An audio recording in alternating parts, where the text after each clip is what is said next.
I'd like to start with saying thank you for inviting me. But I also like to emphasize that I always have worked as an independent man. I'm not belonging to any religious or political groups. I never have, I never will. I work independently as an artist and a human rights activist. So what I'm going to tell you is how it started, and this is an article I wrote based on my traveling, because I've been doing this lecture and for like an hour, and then people have asked me questions, and in the beginning I just tried to explain what happened in Iceland, but they also want to know my story. Why am I doing what I'm doing? So this is what I'm going to tell you now. And I want to take you back to the year 1966 when I was a young man in Reykjavik. And I was working there for a company, big company, and one day they offered me a very good position within their company, and I said to them, to their surprise, I replied, I'd like to have a week and think about this. And well, they accepted that, and I took a week, and I called it the week I became a man. I was 21 years old. Now, I turned back to the company a week later, and I said, thank you very much, I will not accept this. And I didn't have to give them any explanations, it was just my decision, and that's it. But there were two reasons. One, I have never been interested in money. It's part of my life, I need it, I can handle it, but I don't work for money. And the second thing is I'm gay. And in those days, that was just being a criminal. So, and that was probably the strongest reason why I said no. Because I had seen the way people handled money. I had seen many things I didn't like about money. And I also had seen the way people treated gay people in Iceland. And that was very bad. So I went into a private acting school to learn to speak. That was my aim. But 6 months later, I was in the National Theatre Acting School, and I graduated in the spring of 1970 as an actor. I immediately became very famous in Iceland. I can write, I can sing, I can dance, I'm a talented man.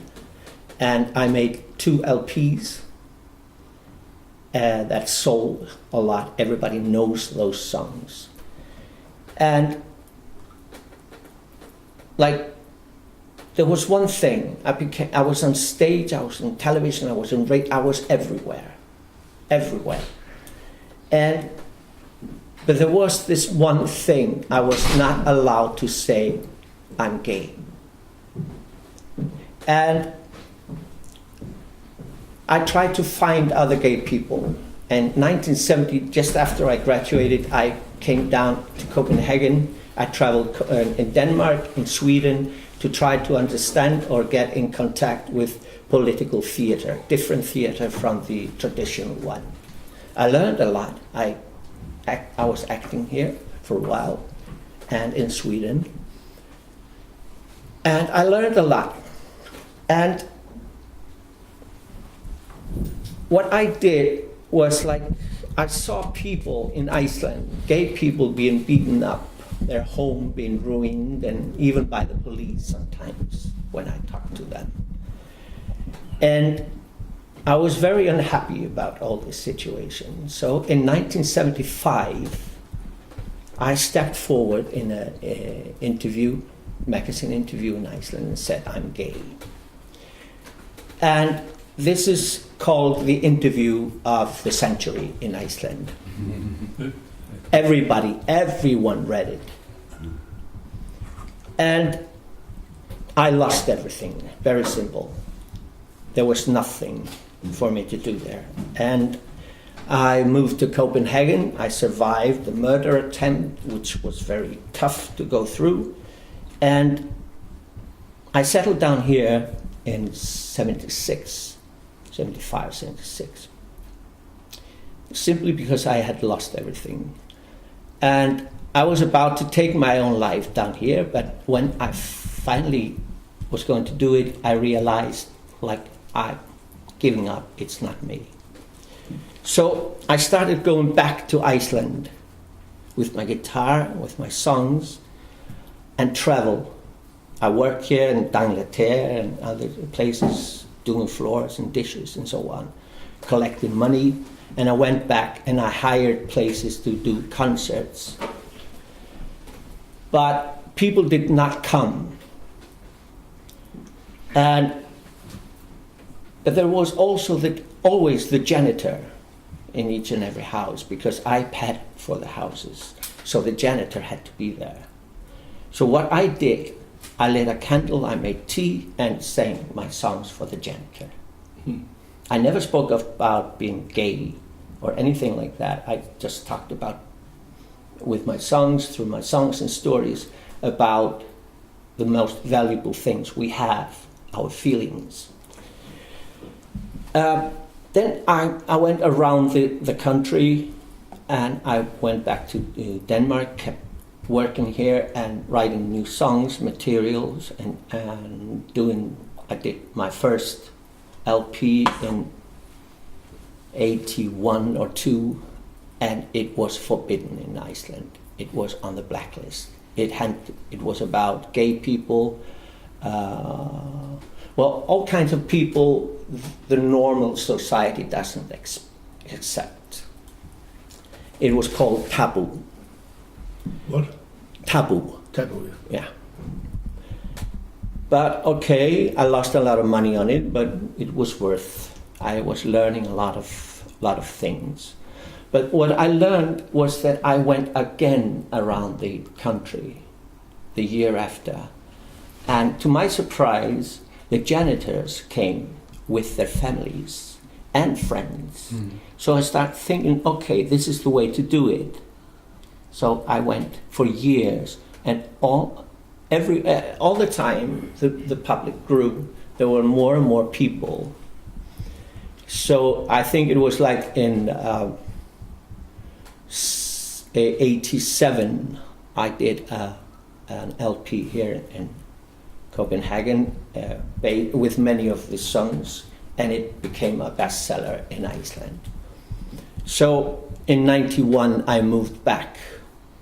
But I forgot to tell you, in 1978, after studying here in Copenhagen in Bøssernes Befrielsesfront, over here, F48, I learned a lot in the Bible, reading books and talking to people here. So what I wanted to do in Iceland, and I did in 1978, I found some guys there to help me to establish the gay organization in Iceland, which is a very respected organization today. And in 2008, I think it was like in April, May, all people in Iceland have the same legal status. So you can get married and whatever, adopt children, whether you're gay or whatever. Well, your prime minister is gay, isn't she? She's gay, yeah. Yes. So the things have changed a lot in those years. And in 2008, early, I finished my biography along with a writer, and it was published in 2008, and that was also called Taboo. And that summer, I had been spending my life or using my life for human rights fighting all the time. I've traveled a lot in Scandinavia with concerts and just on my own. But I think it was in June 2008, a young man from Ghana, no, Kenya. He was very brutally deported from Iceland, from his newly born son and wife. He was brought back to Rome, and the plan was to send him back to Kenya, where he probably would have been shot. But people were outraged. So I went down in front of the in front of the office of the Minister of Justice, and I stood there every day at 12 o'clock. And I said, I will stand here, and I called my friends, asked them to come make speeches, and I contacted the lawyer of the young man, and I told the minister, I will stand here every day at 12 o'clock, and I will make speeches, we will make speeches and protest until you bring this young man back and give him a fair trial. This came true. The young man was brought back to Iceland. He lives now in Iceland as an Icelandic citizen with his wife and 2 sons. Now, October the 6th, 2008, there was something going on. I'm one of those people who had been criticizing a lot of things in Iceland, probably because I lived a lot abroad and I see it differently, but so do many people in Iceland. We had been criticizing because there was something very, very wrong in Iceland. We were considered to be one of the richest countries in the world, but you could not see it. You could see the arrogance of people, the way people dressed, but then you could see people didn't know how to use the money. They were just showing off. And I saw many of my friends or people I knew, they were buying houses and cars and they were traveling. And this did not fit. There was something very seriously wrong. Also, when you travel the world, you can also feel the richness in the cities. You can always see, you could not feel this in Iceland. There was something very seriously wrong. So on 6th, it was a Monday at 4 o'clock in the afternoon, the Prime Minister of Iceland appeared on television and made a speech. Very serious. And it was very hard to understand what he was saying. And I think he wasn't trying to be very clear. But in the end, he asked God to bless Iceland. And nobody knew what the man was saying, and people were very confused, but there was something because the bank closed down. You could not reach your money, and people got scared.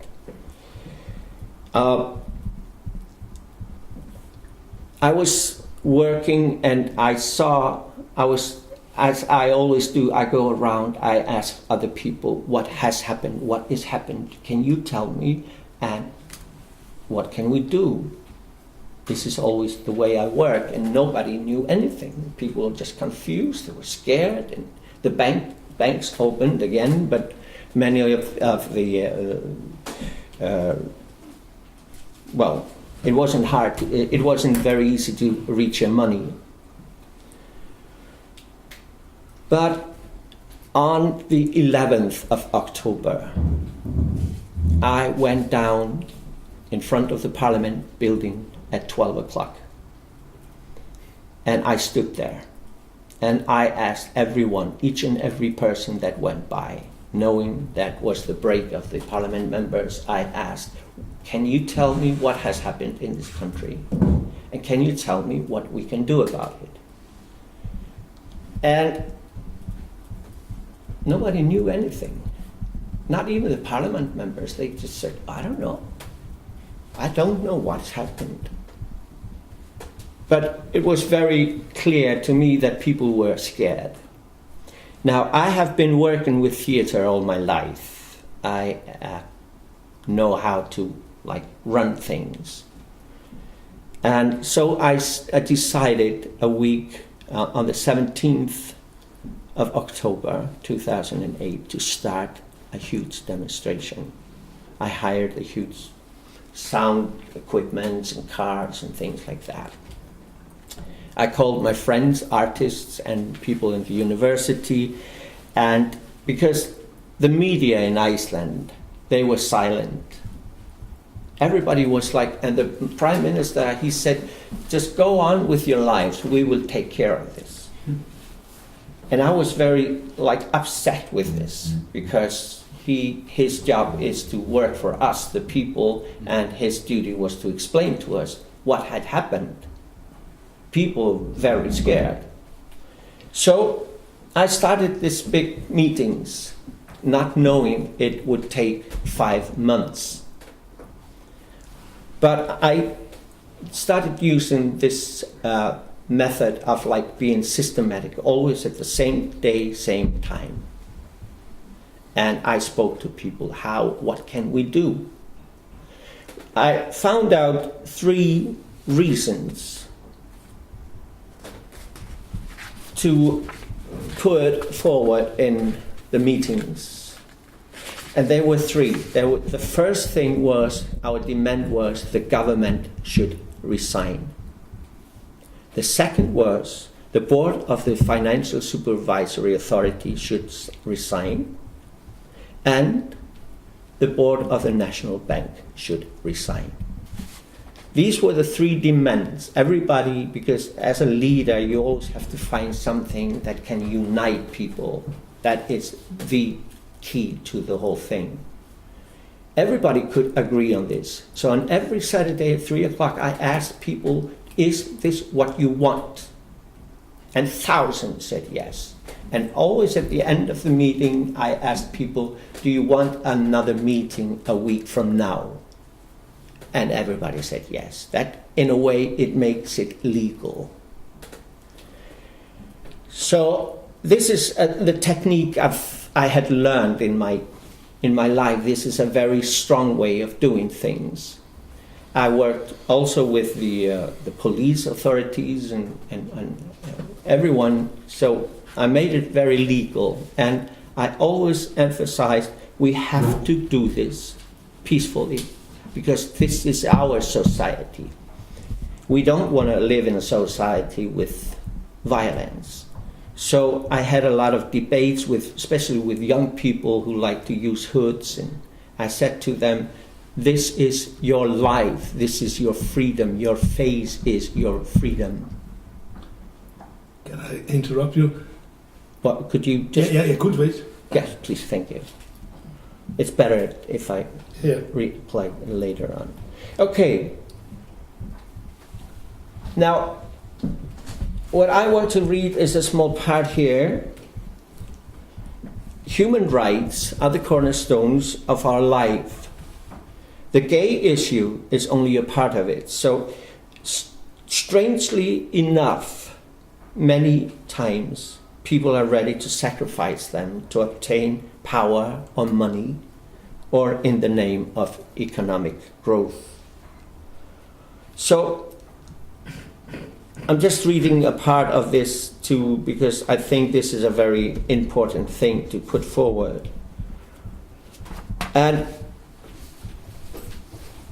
so, what was the Cutlery Revolution? Because this is the period from 11th of October 2008 until the 14th of March 2009. That's 5 months. It's called the Cutlery Revolution.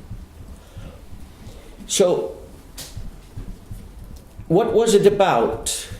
And I like to read from this here. The crash involved the collapse of all 3 major banks in Iceland. It is said to be one of the worst financial crashes in the history of man.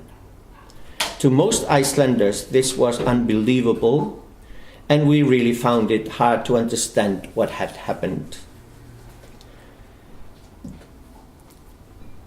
But I established what I did also. It cost like 5,000 Icelandic crown, which isn't very much. I just legalized it. I established a company, an organization called the People's Voices, and that is to like, and I always do this, I don't take care of money myself. I ask somebody from the crowd to help me. I always do this. And there were always people willing to help. So one was taking care of the money, and another one put up a homepage where people could see how much money came into on the meetings and how much money was spent and so on. It was very open, so you could write and you could even apply to be one of the speakers, because I always had two speakers, a male and female. It's very important, because I noticed if there were just two guys talking, we lacked the women. So always this, male and female. And if sometimes there were 4 speakers, depended on the weather. But what I tried to do was to keep the meetings like 20 minutes, 30 minutes, no longer, because it was cold.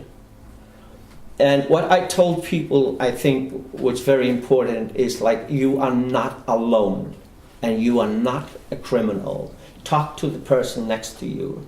Share your worries. Share your ideas. Because this is very important for us all to understand. There were many people, and this started, it grew. There were thousands and thousands of people every Saturday. But still, the Prime Minister dared to call us idiots. And they pretended we didn't exist. The media ignored us. But that was all right, because I did not, and I would never depend on the media. The media is usually owned by political parties or run by the so-called criminals, the money people.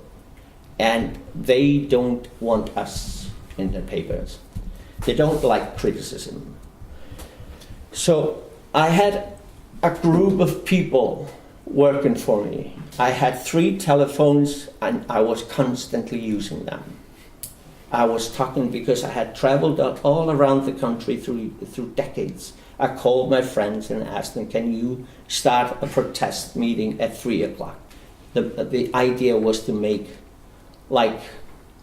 protests all around the country at the same time. And it started. And there were people who worked for me, what they did was just spreading the news on the internet. So this went on until December. Then all of a sudden, people started disappearing. Like in the beginning, people it told me always, and this is always when you're dealing with things like this, people start telling you, this cannot be done. And I remember there were so many people telling me, come on, stop this, because this is stupid, you cannot do it. And I said, why?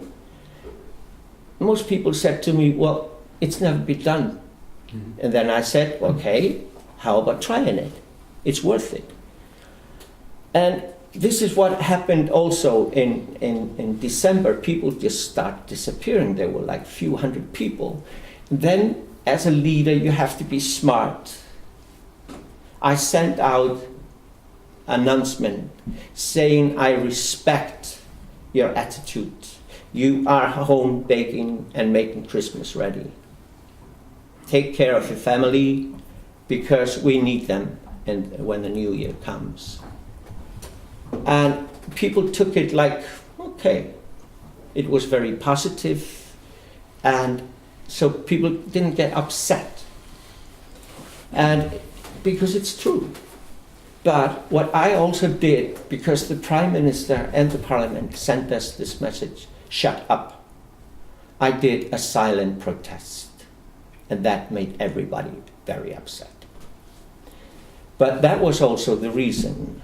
My aim was to upset people, because you have to touch them. So what I did, I stood in front of the Parliament building and I lit 17 candles. And people found it rather hard to understand. But I said, every time I lit a candle, every minute. I said the year, and it was the year the Independent Party, the far right-wing party in Iceland, had been in power. That was the first silent demonstration. People began to understand that. But the funny thing is, I was right in front of the Parliament building in Reykjavik, and I was doing a silent protest. I said a few words, like here, about the value of silence. I'm a poet by word, by my profession. So I made a little speech about the value of silence. And then a policeman came to me and said, look, you have to move yourself across the street. And I said, why? Well, because there's a meeting inside the house and they can hear your voice. And I said, really? Can you hear me through those thick walls? And he said, yes.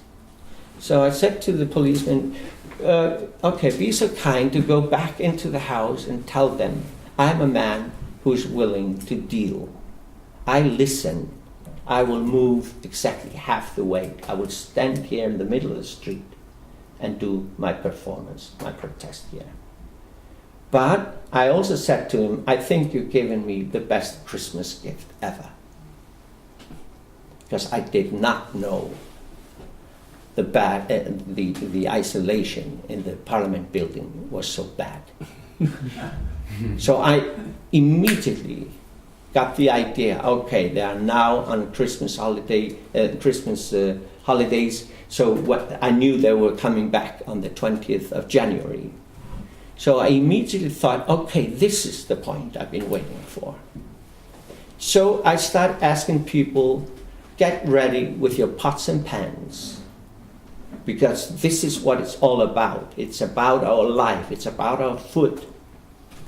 And I, of course, had read about the crack in Argentina years ago, when the way they used pots and pans.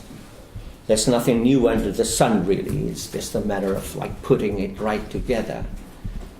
So I was on the national television on 11th of January, and they were trying to like, what are you doing? What do you think you're doing? And I said, well, so far we have been practicing, but believe me, and I give you a warning, now things are going to happen. And they like, haha, yeah, good. But what I also did was I wrote each and every member of the Parliament. I wrote all the ministers. I demanded a meeting with them to make very clear to them what we were doing. And on the, I think it was 15th or 17th of January, I had a meeting with the Prime Minister, Hördur. And he did not understand what I was talking about. And I said, look, in a few days, I promise you there will be riots if you don't stand up and do something. Because you call us idiots. You don't do anything, but you are hired by us to do something. And he said, well, what are you going to do? He was like this, and he was always looking at his clock. He did not understand anything. So on the 20th, there were thousands of people. There were thousands of people, and we stood there for 4 days. There were bonfires, there were drums, there were singing, there were pots and pans. We did this constantly for 4 days, and I was not trying to control it or direct it. But I did not tell you one thing. There was an army of people. I called it the Orange Army. We decided that all the people who want to help me to minimize violence in the meetings, there was enough of that in the beginning, we would wear something orange. And this is like it started on Tuesday. It went very strong also, and on Wednesday. On Thursday, I was there all the time. There was beside the Parliament building in Reykjavik, there's a church, and it was very beautiful to see it. There was a funeral. People were protesting, and all of a sudden there was a funeral. We all walked away. We waited, the funeral was over, we came back. So the spirit of it was like this. On Thursday night, there were some drunk people coming from the pubs, and they started protesting, they think, and they thought, and they took rocks, things from the street, and started throwing at the police guard in front of the building of the Prime Minister of Iceland. And there were people with orange, marked with orange. They stood up and they made a shield in front of the police. And that moment, I think, really changed everything. And the day after, I called my Orange Army and said, look, there are things going out of hand, and now we have to step in. So what we did, we made an army around the Parliament, around the Parliament building, in front of the police. Everybody was wearing something orange. We were proving that we were doing this peacefully. The Saturday was the biggest. On the 27th, I think it was 27th of January 2009, it was the biggest ever protest meeting. And that was on Saturday, and people were dancing and singing and clapping, and everybody was wearing orange. And the stage, the people, I had a row with the Prime Minister. They were using a lot of like technique to make me look like a fool and so on. And the thing was that they were discussing me as a person on television, radio, and so on, in papers, but they never ever talked to me, never. So it was a very beautiful thing because those thousands of people, they came with orange flowers where they put on where the speakers were. And this was, like I said, the biggest demonstration ever that winter. The day after, the First Minister resigned. That was on Sunday. And on Monday, the government resigned. So 2 out of 3 wasn't bad. It took us a month to get the board of the National Bank to resign. But finally, they were oozed out of the bank. Now, we proved to the Parliament members and other people and the world that the Parliament members, they are to work for us, the people. It's not the other way around. We are not their slaves. So to me, and I think most people, this was a great demonstration of democracy, the way things should be. Now, since the Cutlery Revolution, a lot of things have happened in Iceland. I know for a fact that you haven't been informed about it, but so is the rest of the world, and the media we have to face. Doesn't matter whether it's in Mexico or wherever. I've been in many countries. Everybody says the same. The media is silent, and of course, it's owned by the money people. It's run by the political parties. They don't want us. They don't want us to reason with them. They don't want us to protest. But believe me, there's a growing day by day. There are millions, like what we will probably see on Saturday. It's growing. And we are making them nervous. The money people, and the politicians, and they know it.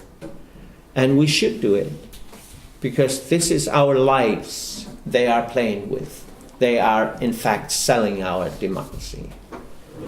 So, I would like to tell you something, name few of things here, what has happened since the Cultural Revolution. The first thing is, and we wrote a new constitution. Our previous constitution was imposed on us in 1873 by the Danish king, and then it was ratified in 1944 when the Icelandic Republic was established, and with the promise of reviewing it as soon as possible. That is 67 years ago. The new constitution has been an incredible experiment of direct democracy and the power of the internet. Every citizen with voting rights could participate in writing it, and 500 people came forward, and from them 25 people were elected. They wrote a new constitution, a proposal for a new constitution, under the direct surveillance and advice from all of us in Iceland, via Facebook, Twitter, emails, or you could call them or visit them. They had an open office. In 4 months, they wrote a new constitution. They got all the professional help they needed. There were no limits. The parliament agreed to do this because this was an underlying demand on all the demonstrations. We want a new constitution. So, after 4 months of hard work, the new constitution was handed over to the parliament in August last year. And not surprisingly, they have stopped it. They don't want it. Now, this is very clear to me. This is something we are fighting for, and we are doing all kinds of work, and we are getting ready to deal with this next winter. Now, another thing, that's what we demanded. Somebody had read about a woman in France called Eva Joly. Now, we in Iceland established a financial investigator task force, and it was led by Eva Joly, and she is a specialist in financial crimes. We had heard of her tireless crusade against corruption in France, and taken on, among others, former Minister Bernard Tapie and the bank Credit Lyonnais. And in the face of death threats, she carried on the case to uncover several cases of fraud, leading to the conviction of tens of persons involved in the oil business. Ever Joly, we invited her to come to Iceland and listen to our story. And she accepted to work for us as a main consultant. According to Mrs. Joly, we will start seeing results of the investigation in 3 to 4 years. That's what she said in 2009. And we are eagerly waiting for the results. Already, we have seen most of the main bankers in Iceland being brought into custody for questioning. The third, or another thing which many people don't pay attention to, but I am surrounded with very good advisors and specialists in Iceland. So one thing is it's a minor thing, but it is a big thing. It's to minimize corruption, because we have been in constant shock We were told we were rich. We were told we were very little, small society, very peaceful, and everything was all right. But what we have seen now for almost 4 years, 3.5 years, we have been in shock to learn how deep and widespread this corruption is. There are mainly two political parties and their friends.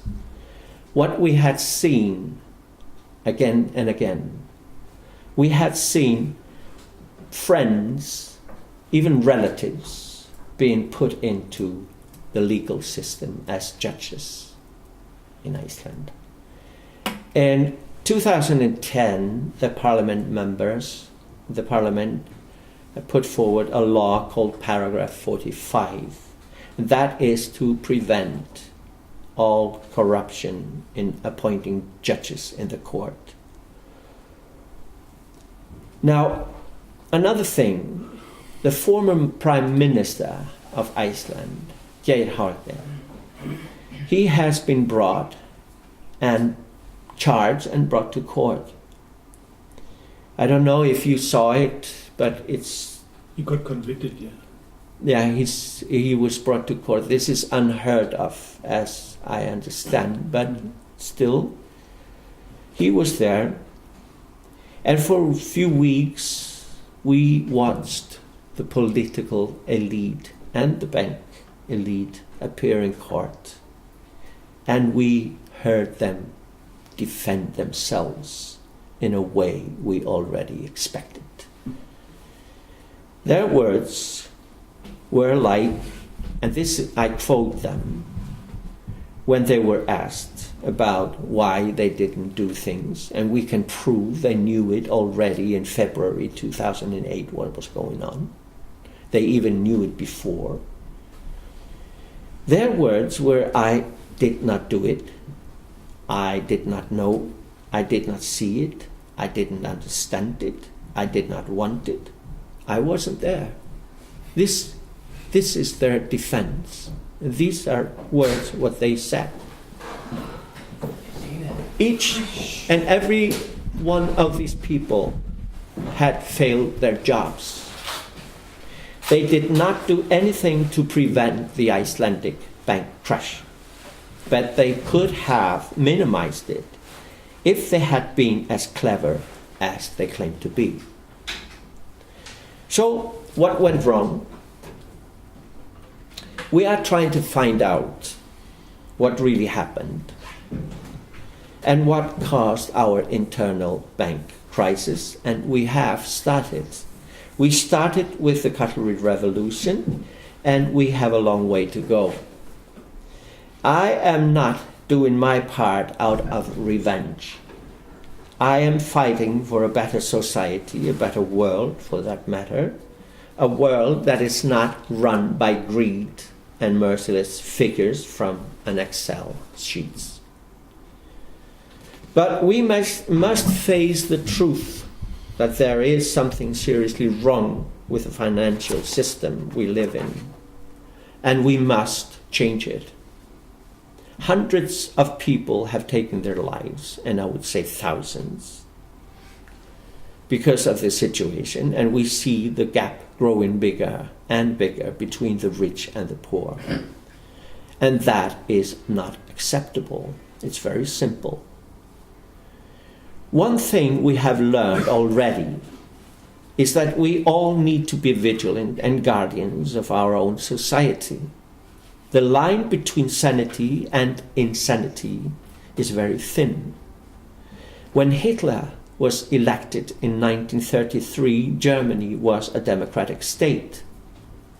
Germany had fair elections. Each of us has the duty to be vigilant. It is a word that does not concede holidays or breaks. Protesting is a way of being vigilant. It must be about sharing and caring for each and every one of us, not just few. This is the first time in the human history that we the people can unite in a way that we have never been able to do before, and that is through the internet. And we must, by all means, protect it. Corruption is a part of human nature and a strong trait in our culture. But in recent years, we have seen it rise to heights as never before, and it has got out of control, and we must fight it. Fight it together. And we have started, and we are getting stronger every day. So let's organize, connect, stand and act together, share and care. For the past 11 months, when Europe, the rest of Europe started waking up, people started like having a glimpse of memories of something, what happened in Iceland. So they have called me, and I've been invited to Stockholm, to Barcelona, Palma de Mallorca, Cordoba, Madrid, Mexico City, Caracas, San Sebastian, Prague, Bratislava, Venice, Treviso, Bassano del Grappa, Vicenza, Ravenna, and now Copenhagen. And there's a line of people asking me to come and talk to them, like I'm talking to you here today, and point out the internet. The governments, as you know, are trying to stop it. And we have to fight this. There are millions of people on the internet connecting. If I open my computer, there are people all over talking. There's a limit to what I can do as a one person, but I'm doing my best. So I think I stop here, and if you have any questions, or let's share the ideas, but this is my message. Let's do it, and we can do it. We have proved it. It works, but it takes a lot of work. Thank you.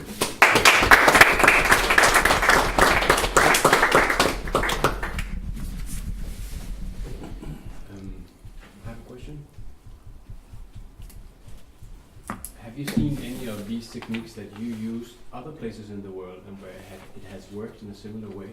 No, I haven't seen it. Mm-hmm. I'm surprised, really, because when you look at it, it's very simple. It's always do the thing same time, same place, and have very few comments. Like I remember traveling Spain last year, and I was always asking them, so where are your demands? Because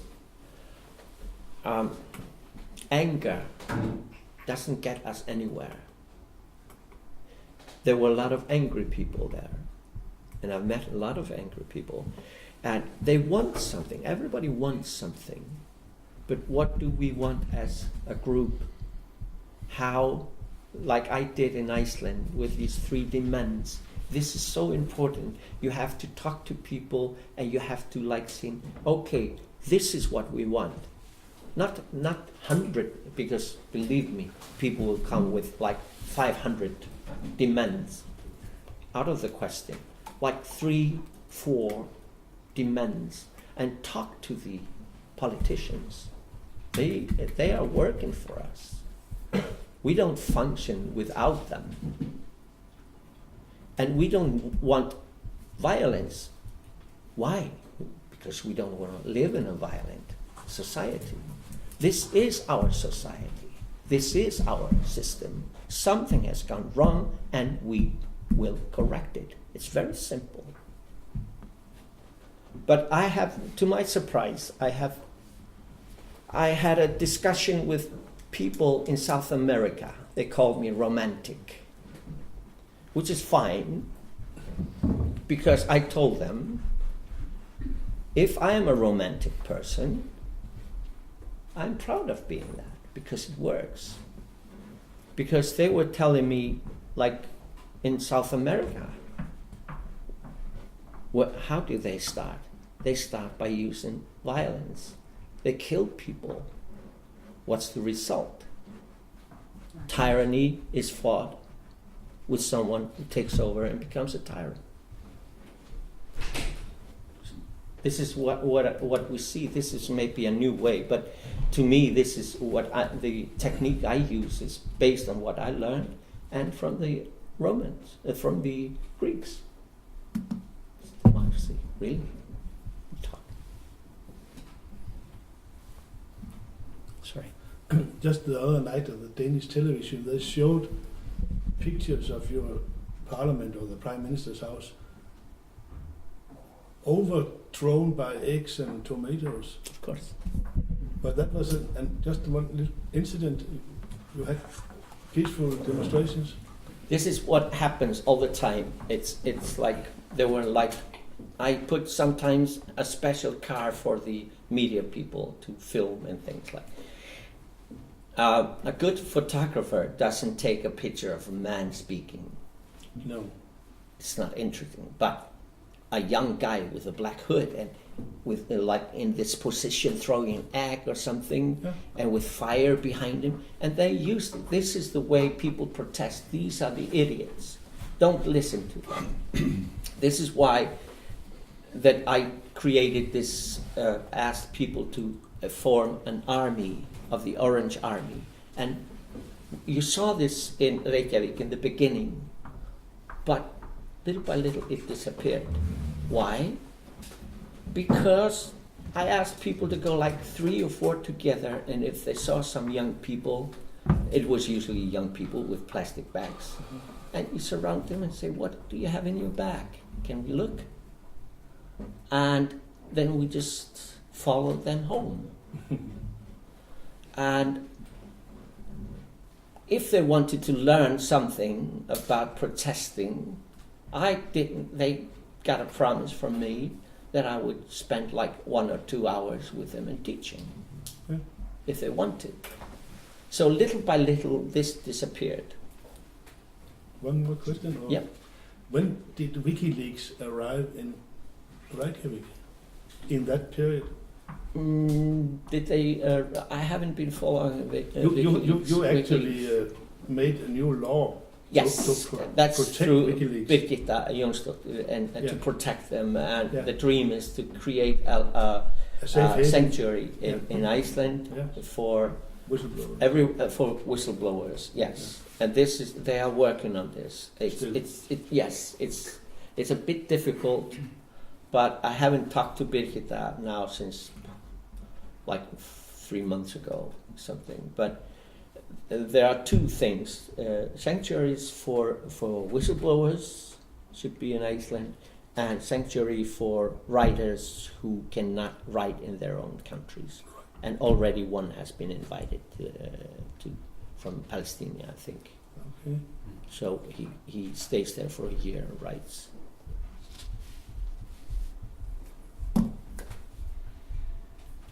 So there are lots of things happening in Iceland, but we are like debating. And like I say, I'd rather live in a society that is constantly debating rather than one that everyone is silent. Oh, yeah. Yes. No. Ej, det er Yes. Jeg tillader mig at spørge på dansk. Du har boet i Danmark halvdelen af dit liv, lyder det som. Hvordan fungerer det islandske samfund så i dag? Altså, hvordan har den her revolution har den skabt noget nyt, og hvad er det så, der er kommet ud af det? I'll reply to you in English if you don't mind. Det er helt i orden.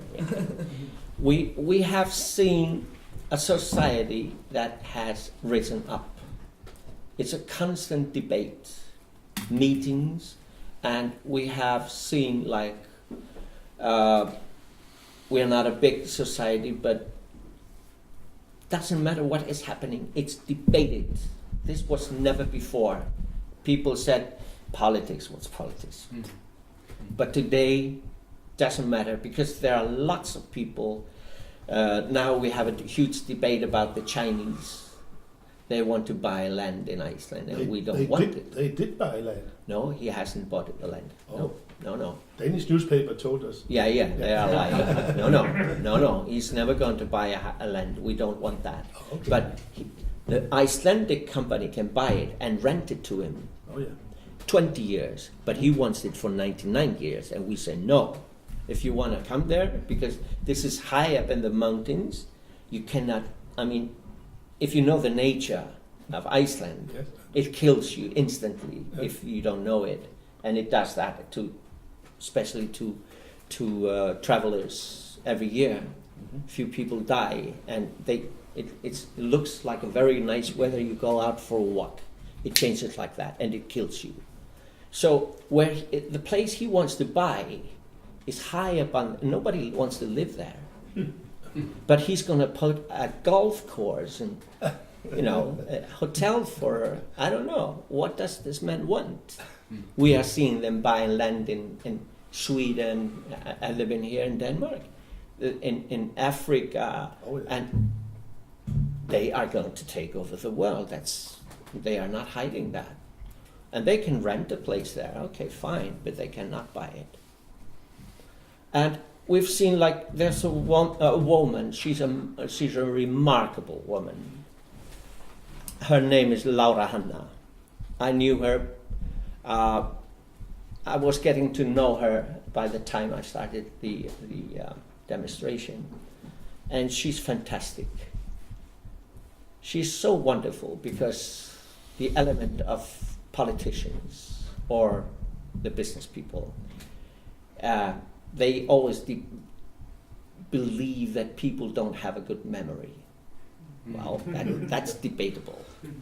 But now they come forward with new promises, and then she goes forward and says, look, you said this day, and she has collected all the television interviews. Everything she has it. Like Jon Stewart, yes. And every time they come forward, and then she asks, why are you lying? You said this there, and there, and there, and there. She puts this up. We are seeing people, individuals. Where does she put it up? In the television? No, does it internet, Facebook. Yeah, yes, we yeah. don't trust the television. No. But there are individual, and all these people are doing this voluntarily. So we are seeing a lot of very interesting and talented people coming forward, and with reasons, and protecting, because we want our democracy back. It has been sold, and we are fighting. In 1983, the fish quota was given to few families in Iceland. They did not pay anything for it. And we want this back. It's in our constitution. It belongs to us, the people. But these people, there are very few. They are like threatening today. Like, if you don't leave us alone, you will not have any work. We will just take all the fish away and sell it somewhere else. Things like this. And they are doing this. And we are sending them this message. Yeah. It's very clear. So this is one of the main reasons why we want a new constitution. It is the only way to get to change the system. It's the only way we can see it done peacefully and legally. To get a new constitution, I think it's also important that you get new politicians. Yes. I mean, in my experience, the real culprits for this banking crisis we have are the politicians. Yes. Because they do the bank's work. And even like you have been talking now, I mean, and like everybody talks, like it's them against us. But how can it be that the people that we elected to present us are our enemies? How can you change that? Well, by removing them. That's my. And we did that in election 2009. Half of the parliament members were new. And we have created like political parties, new political parties. And this is the plan to totally change out the house of the clowns, as we call it today. So this is the plan, and we are having a lot of debates and new political parties being established. When's your next election? Next year. Okay. So this is what we are 4 facing years. now. No. Yes, it's in Every 2030. yeah. Yeah. So everybody, we are preparing, and like I'm participating in a way of like we are like songwriters. I'm a songwriter, and we are writing songs and about the new constitution, and we are going to do a CD in September, October, and travel around the country. 50% of the nation wants a new constitution, at least. Sorry, How many percent? at least 50%. Oh, yeah. Oh, that's needed. Sorry. One comment for the gentleman in front of me who asked, how can it be that our politicians that we elected are doing the work of the bankers? I don't know if you're familiar with this Rockefeller organization called the Trilateral Commission. No. You're not? Because it's about also getting down to some points about where is the dog buried, or what you might say. Mm. Because there are these institutions that we don't hear about in the media. You know about the Bilderberg Group. Yeah. Of I course, sure. have a long list of these. Of course. And to also get more focus into Did these. they ever invite you? No. To also bring about these organizations where our politicians actually are detached to, where they get some sort of orders from. I think also is an important issue to bring about so people understand. This is not a conspiracy theory, it's conspiracy facts. Yes. Because people are a little confused about how does it work? How is this happening? And there are secret meetings and stuff like that. Oh yes, there are many of them. So you never heard of the Trial Commission? No. It's basically the Bilderberg Group, but it's a Rockefeller institution. Yes, as soon as you name the Rockefeller, Yes, of course. Sure, yeah. It's and important. Bilderberg, or whatever, all these groups. Yeah. And a lot of people tend to immediately react in a programmed way to say conspiracy theory about something, but in some way it's important to also to get these are documented facts about these organizations. Oh yes. So And I have few of these of course, documents. sure. I'm sure, yeah. Just to mention a group. I think we Yeah. Were you? Just a short one. On Okay. the 1st of May, we when we were protesting Occupy Copenhagen at the 1st of May speech, our Prime Minister was holding a speech in Munich. We reminded her of also about Bilderberg, her relation to Bilderberg. Yeah. Did she answer any questions about that? No, it was not a dialogue. It was a no. human microphone we used. Right. Ah. So- No dialogue. Yeah. Okay. Sure. Good. Sure. Sure. Yes, Hördur, I just stand up because thank you for coming. I'm very pleased and that you want to share your experiences because, and I'm sorry for being late, I wanted to be here in time, but the system has built a crazy traffic system, so we're trapped. Many people are trapped in the way they have organized the traffic system and centralized all the jobs in the center, so everybody has to travel in cars here every day to Copenhagen, so it's very difficult to come in time. But I'm very interested in I saw one video where you are saying that you every day you went to the same place and you started with a microphone or something, microphone? Just like this. Yeah. No. Yeah. Yeah. You just started to ask people what is happening to Iceland. Yes. And then the people started to make the dialogue? No, it's like you always have to organize. People are ready to do something, but they sit around waiting. What shall I do? Yeah. So you always have to organize people. Yes. This is my experience, Yes. and then I made many people very confused in March 2009 when all the three demands were met. They were expecting me to start a political career or run for the presidency or something like that. I stepped forward. I left the country, knowing that if I would stay in Iceland, I wouldn't get a moment of peace.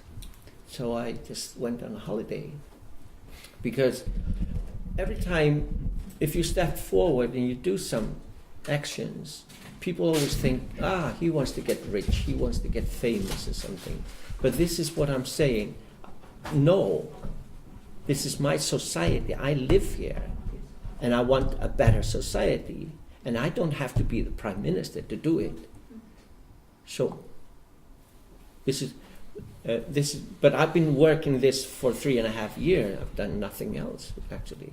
I've hardly written a song, but it's something we need to do. It's another kind of song, so to speak, to be Yes. seen. Yes. It's just because I think that I hope so much that people here in Denmark will also rise together and gather in the streets and starts the dialogue and the debate. And because you see too many people suffer because of this crisis, and we have to pay the price again. Yeah. And but the thing is that how come that you were so many people able to really gather in one voice? How come? I mean, how did it? I mean, how did you? Hvordan simpelthen det? Spørg på dansk, han Ja. skal udmærket. Hvordan kom I til det punkt, at I bad regeringen om at gå af, fordi de havde ikke gjort deres job ordentligt? Ja. Og hvordan kom I til at være så mange, så I kunne... This is what I've been explaining here. Okay, den har I fået. Ja, Godt. det behøver de Så smadret godt, så kan jeg få den refereret af en af de andre. Ja. Godt. Okay, smadret godt. Thank you. You're welcome. Jeg bliver nødt til at sige noget om tiden. Der er et arrangement, der starter kl. 7 her, og der skal være mulighed for, at folk kommer ud og køber noget mad. Så nu kommer jeg godt nok til at putte min telefon derovre, men jeg tror, der er et spørgsmål mere, vil jeg foreslå, og så... ja, det er også... Så holder vi kæft. Det var ikke mig, jeg havde ikke nogen. Yeah, okay. First of all, thank you for being here and for your contribution against repression. I'd like to ask 2 questions. The first one is, I understand how you can talk about not belonging to a group or affiliating yourself to an organization when you swear to the human rights and you actually created your own group where you because you were talking about leadership as something quintessential, and I understand you as being the leader of that group.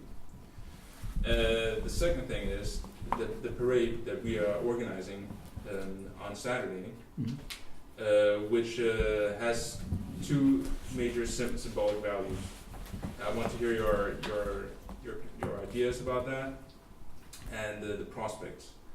The idea is that we have a 3-4 meter tall marionette that's being controlled by these fat cats, and that symbolizes basically our wish for financial lobbyism to be removed from the parliament. People's power before money's power. And the second thing is that the people who are pulling the wagon, they incarnate the institutions and the industries that in society, the military, the judicial system, the police, the military, and so on, the church, the royal house, that make this whole system possible. And as an anti-capitalist who is part of the Occupy movement and realizing that not everybody shares my views, I'd like to hear your long-term prospects with the revolutions, the uprisings on Iceland. Do you look at system change or do you look at symptom change? System or system change or symptom? Symptoms. Well, to start, like you asked me about not belonging to political parties, and I don't. I established the voices of people because I was asking people to support me financially or support themselves. So to make it legal, I established this. It's not an organization. It's a company. Pardon? It's a company. It's a company. It's really a company to take care of the money. And I never touched that money myself. So I am very political. I've always been very political in everything I've done. But I don't belong to any political group. And I don't belong to the church. And so on. This is why I'm saying I'm working as an independent person. Totally. Because I want a better life. It's very simple. But my view on like this, what's coming up on Saturday, the 12th of May, I did a meeting in Reykjavik, the 15th of October, and I support this because there are millions of people fighting for a better world. So, yes, we are political, of course. So, I don't know how to answer. This is what I'm doing. This is, I suppose you are doing too. All of us are. But I think he's asking if a better world is socialism. Well, there are so many words used. I believe that we will just talk our way, we will act our way through. I don't think I would follow any Isms. like a line of socialism or whatever. I'm not very obsessed with things like that, because there is what we call common sense, and there are like, I'm sure we will find a new way of doing things, because we have a new way, the internet. We've never had anything like this in the world. So what I'm doing is trying to create a better world for us all. And it sounds big, but here it is. This is my attitude. But that's FIBO doing as well, trying to very Yes, hard as yes, well. Yes. But he thinks that the pendulum from being at the very sort of greedy bankers now has to go to moneyless societies and you name it. I don't think so. I'm sure we will find a way. It takes time. We will not change this in a year or two. This is going to take us many years. Many years. How acquainted are you with the ideas of communism and socialism? Well, when I was younger, I was in groups and I was like participating in political theaters, and I stepped away from it because I don't want to belong to a group that says this is right and nothing else. This was my experience when I was younger, so I'm always open to like a new day, new problem. But I would like to see like more equality, like the things are shared more equally. We can call it something, yes. But I don't have any like views on that, because I'm very well aware of my part. I'm very good in organizing. I'm very good in working as I have done in Iceland, and I can explain this to people. And because I believe that by traveling, talking about it, there will be people among you who understands it. Because I believe we need leaders, not leaders to take over, except leaders to take over for a while. Do like what I did in Iceland, and then we step away. Do you get my picture? I'm not obsessed with any political system, so to speak. But social changes, yes, we have to. This is my contribution. Couldn't it be said like this? Instead of breaking the laws, we just start following the laws. This is what we've been saying. Yeah. If this is exactly what the Prime Minister of Iceland, he was not sentenced, but he, I don't know what it's called, he was reminded by the court that he had not followed the laws and rules of the Constitution. And he said, his reply was, well, nobody has ever done that. But that does not excuse you, sir. No. So this is what we are saying. We want a new constitution and follow it. Yeah. This is what this is the point of what has happened. This is one of the reason why people are behaving, because there are laws, but they are for you, not for me. So this is the attitude. This is what has been going on for decades, not just in Iceland, everywhere. Skal vi sige tak for nu, og Okay. så glæder vi os til fortsættelse på lørdag, alle sammen. Så. I like to say one thing. Do you know of Vandana Shiva? Have you ever heard of her? From which country? She's from India. We invited her to Iceland last year. She's a remarkable woman. I think I've heard about this. You should. There have been many films done about her, and she's a fantastic speaker. We got her to Iceland last year. Can you spell her name? Vandana Shiva. Vandana. No, I'd just like to mention her name because she's doing a fantastic job traveling the world and point out how big companies are killing people systematically. Yeah. And For many years now. Yeah. Yeah. All right. Thank you very much for being here, and Thank you. thank you. So I brought some cards if you would like to. Thank you. Try to follow. I'm not the best man to organize my homepage. I don't have time for it.